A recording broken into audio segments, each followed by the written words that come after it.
Hey, welcome, welcome, welcome. Here we are, Celente and the Judge, Judge Andrew Napolitano, and Celente, two Napolitanos, and I'm with Napolitano, and you're with Napolitano.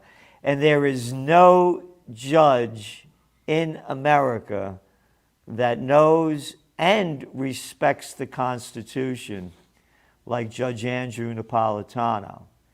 And what's happened in so much of what's going on with the, quote, legal system, it's more of a political system now. Hey, they just had an election.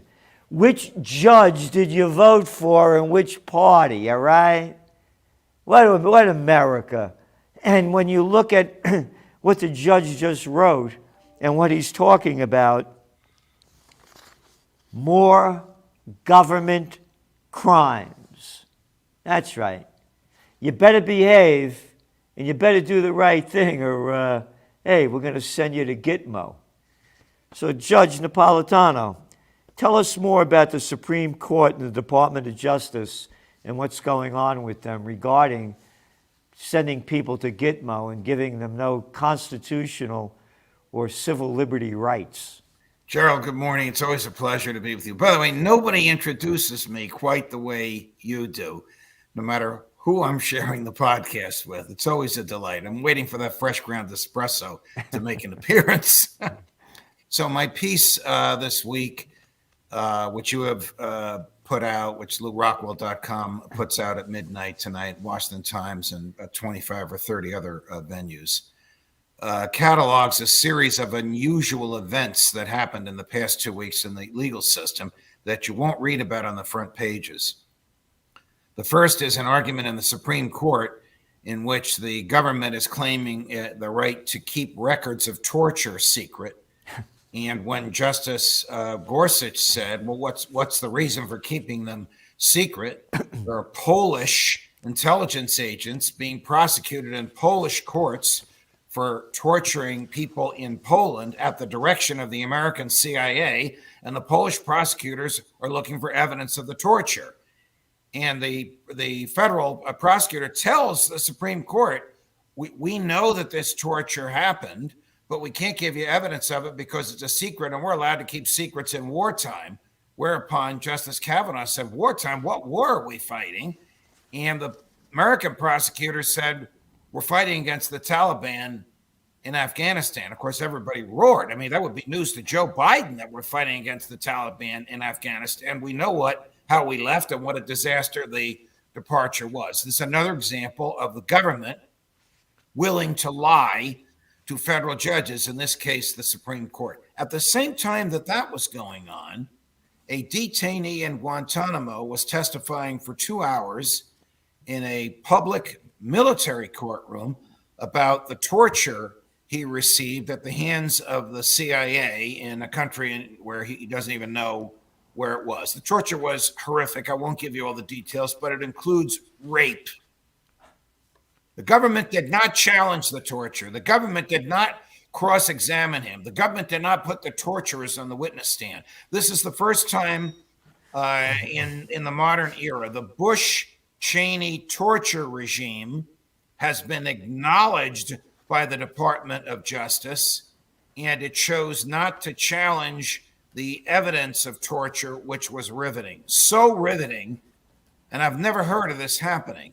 There are 8 jurors in a military jury. 7 of the 8 jurors, these are senior military officers, wrote to the judge saying what the CIA did and what the Department of Defense tried to cover up was a stain on the moral fiber of the United States. While that was going on in Gitmo, a federal judge in Washington, D.C., was hearing an application to release a prisoner from Gitmo who had been there for 14 years. When he asked the Justice Department for the evidence against him, they had none. Well, why did it take 14 years to release him? Because the Department of Justice, under 4 presidents, Bush, Obama, Trump, Biden, under 4 presidents, 2 Republicans, 2 Democrats, kept delaying the hearing until the CIA and the Department of Defense could find some evidence to justify detaining him. So they had no evidence to justify an arrest. They had no evidence to justify detaining. They kept him there for 14 years. The judge ordered him released. He's still there. Oh, This is the state of the American legal system today at the federal level. The judges should never have adjourned those hearings. In an American courtroom, when the defendant gives credible evidence of torture, the case against him is thrown out, no matter what the evidence is and no matter what he did. And yet we're seeing the government getting away with whatever it thinks it can politically get away with. That was my piece that I wrote about. I wrote about it with a little anger, and I have anger here because we don't torture. We shouldn't torture. Torture is against the law. These people took an oath to uphold the law. For all we know, George W. Bush pardoned the torturers, and the government doesn't want to put them on the stand because they would have to reveal under oath that they were pardoned. what? You're left with an open mouth, like, what? Did this really happen? And I haven't even gone through what they did with this guy or to this guy except the rape. Well, you have here beating his head and ribs, chained naked confinement for days, in a government refrigerator? Yes, in a walk-in refrigerator. Force feeding through his rectum? Yes. I mean, this is America? This is sadistic, disgusting, medieval, unconstitutional, and criminal. And you know what it is to me? It is symbolic of the bigger picture of what the government thinks of us, and how they treat us, and what they do to us. Yes. When one of their arguments was, and I'm so sick and tired of hearing this argument, I've been doing my best to refute it since 9/11, and you have as well. Well, the guy's not American. He doesn't have rights. Baloney. That's baloney. Rights come from our humanity, not from the government. The Constitution protects persons, not just Americans. The treaties that we have signed require humane treatment of prisoners. The statutes prohibit torture of all persons, irrespective of where their mothers were when they came into the world. For the government to make an argument they didn't have any rights because he's not an American, a first-year law student would know better than to make an argument like that. But again, this is symbolic of what the country's become. Yes. As I see it. The government will do whatever it can politically get away with, from denying religious exemptions to vaccines, to punishing people by firing them, firing police and fire department and EMS workers because they won't get vaccines, to forcing people to take experimental drugs into their bodies. The government will do whatever it thinks it can politically get away with. The Constitution be damned. Okay, let's take that term you said, the government. What government we talk? Why do we put this in a term of a government? It's not a government. Well, it's acting like it's a gang of criminals. You got it. It monopolizes force and violence in a geographic area. That's Mises and Hayek's definition of government. The entity that monopolizes the use of force in a geographic area. It is the negation of liberty. It hates freedom because freedom is an obstacle to its purposes. It likes control. It likes a compliant public that will go along with it. So it's not a government. In other words, these are evil psychopaths, sociopaths, pathological liars, cowards, liars, freaks, and fools. I mean, these are the people that are in charge, and we call it a government. This has nothing to do with a government. This has nothing to do with the spirit and soul of America. I mean, you as a constitutional judge, this is everything they're doing is in violation of our, from the Declaration of Independence, as you know, to the Bill of Rights. When Jefferson coined the phrase, taxation without representation is tyranny. Do you know what the average tax rate was on those who paid taxes? Most didn't. Was between 2 and 3%. That was enough to justify a revolution. Now today, of course, The government controls all aspects of our lives, force feeds medication into us, tortures people and lies about it, and expects us to keep it in office. And it's the nature of government, Gerald. It's not Republicans or Democrats. It's the nature of government. This desire to dominate, this lust for power, this willingness to cut constitutional corners. It's not unique to Republicans or Democrats. It's integral to people in the government who have the power and the political means to do these things and get away with it. I don't like discussing this. It turns my stomach. But well, again, the public would not know about it if we didn't talk about it. The public has the right to know what's being done in its name and what the power it has given to these people. Again, to me, the word government is a misuse of the word. Yes, yes. It's not a government. Government. What does government mean? What's the definition of government? You know, well, if you ask Jefferson, that's a great question. If you ask Jefferson, he would say the entity to which we have consented for the protection of our liberties. A, we haven't consented to this, and B, it assaults our liberties. It doesn't protect them. And that's what I'm saying. Using the term government is a misuse of the term. Yes. This isn't a government. Yes.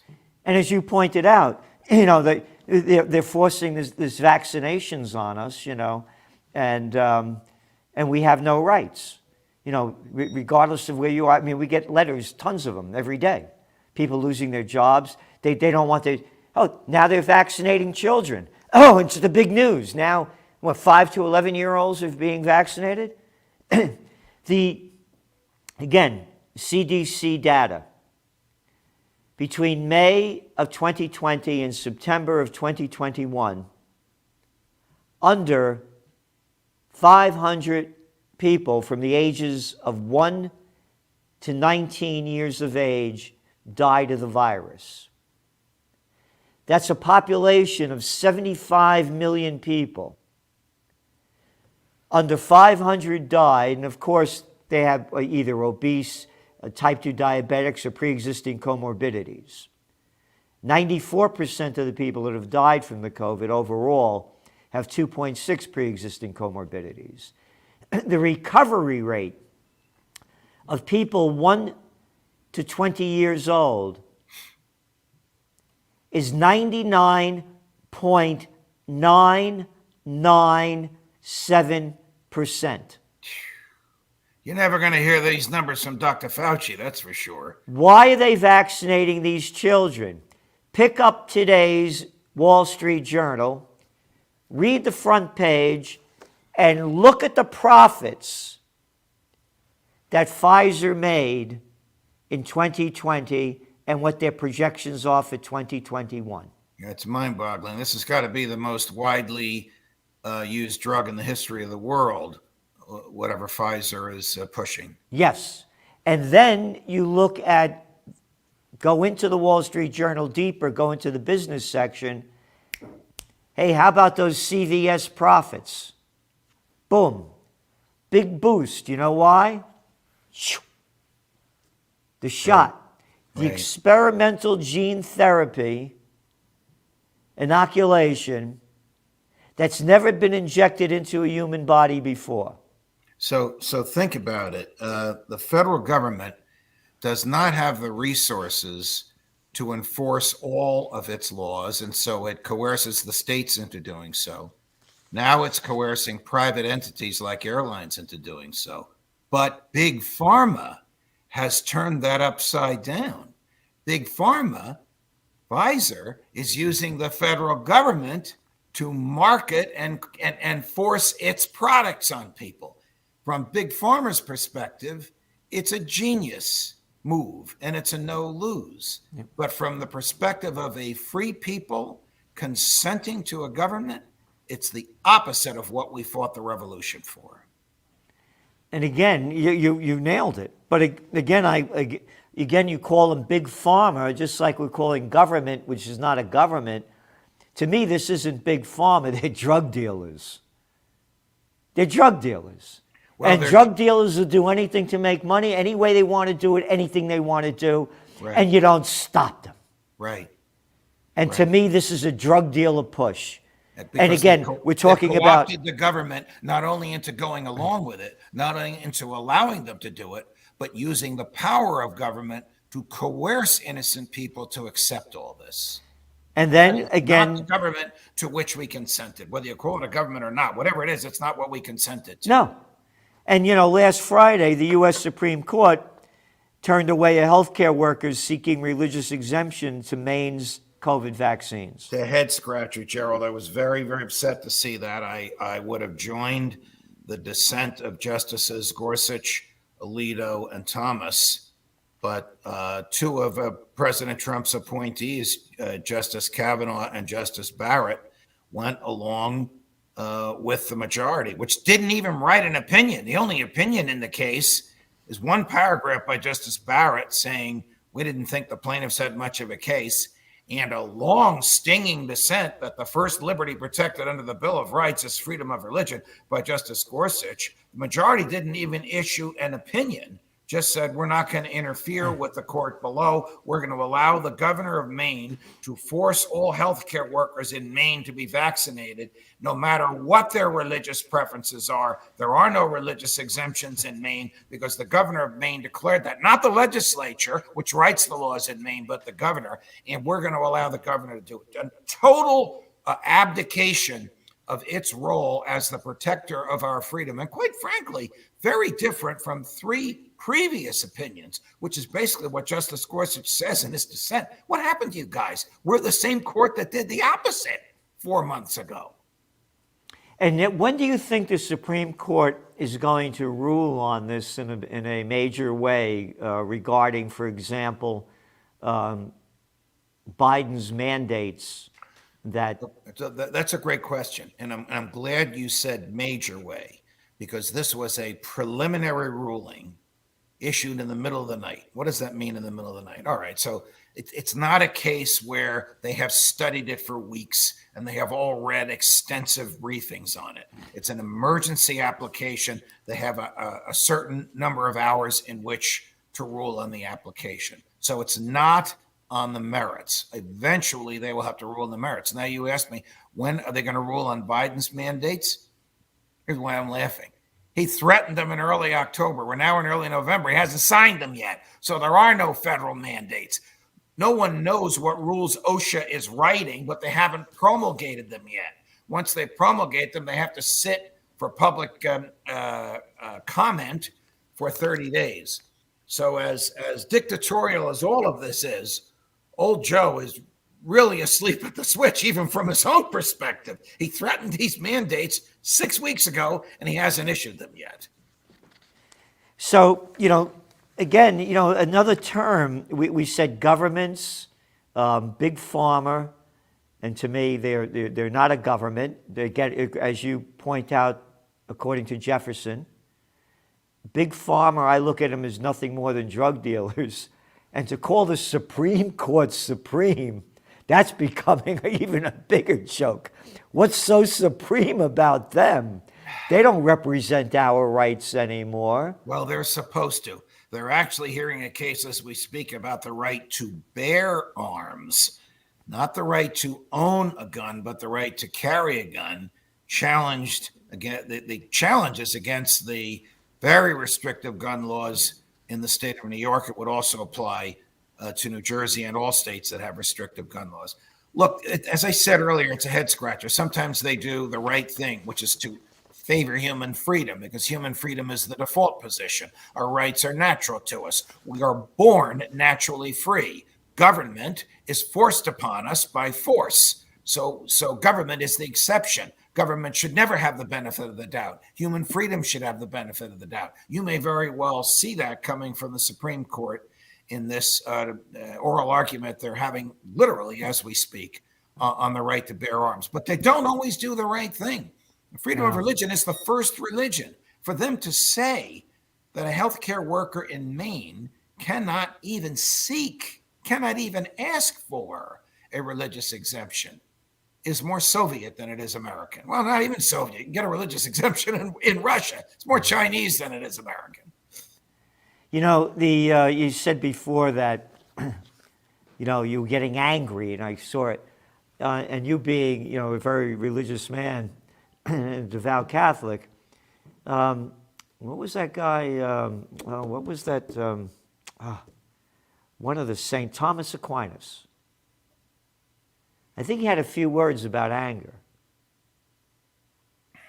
and how appropriate it is. You're allowed to be anger when it's righteous.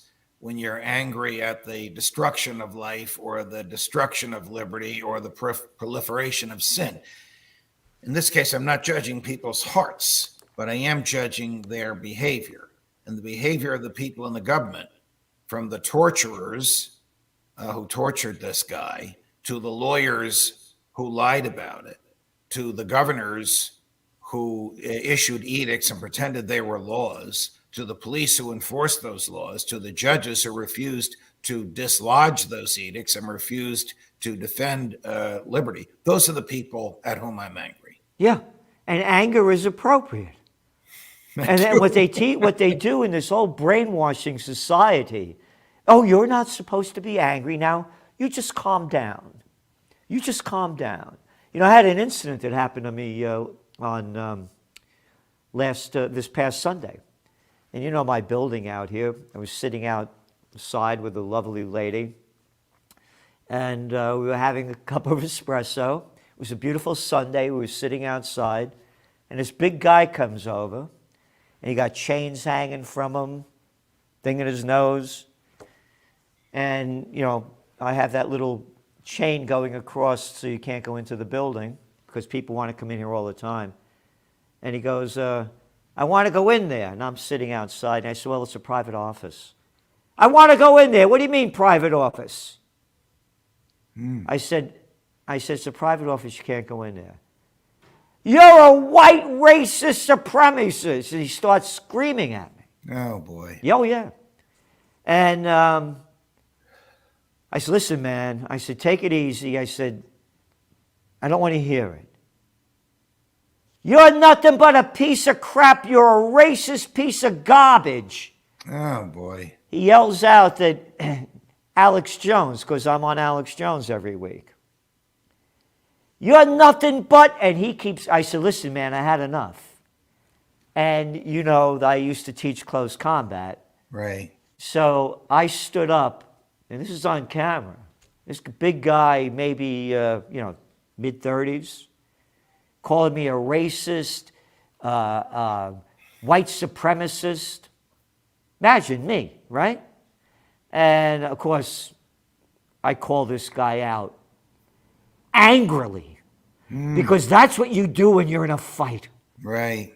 You better be angry. You don't say, oh, please. Oh, that's not proper what you're doing. So you're right. Please stop that. The Thomistic phrase is righteous, as in St. Thomas Aquinas, righteous indignation. Wow. So this guy never thought that a 75 years old, little old guy is going to get up and, don't you mess with me, man. You got the wrong guy.